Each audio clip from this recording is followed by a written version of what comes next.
યાત્રાધામ શામળાજી ખાતે હોળી ધૂળેટીના પર્વ માટે શામળાજી વિષ્ણુ મંદિર ટ્રસ્ટ દ્વારા તૈયારીઓ શરૂ કરવામાં આવી છે।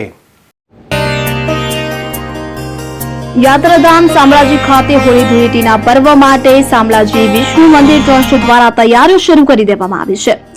યાત્રાધામ શામળાજી ખાતે હોળી ધૂળેટીના પર્વની રંગારંગ ઉજવણી કરવામાં આવશે। આ માટે શામળાજી વિષ્ણુ મંદિર ટ્રસ્ટ દ્વારા તૈયારીઓ શરૂ કરવામાં આવી છે।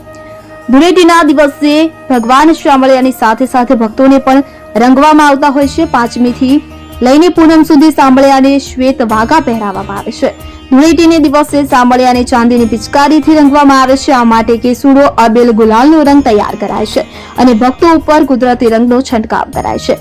ધૂળેટીના પર્વની ઉજવણી કરવા માટે દૂર દૂરથી ભક્તો યાત્રાધામ શામળાજી ખાતે પહોંચતા હોય છે।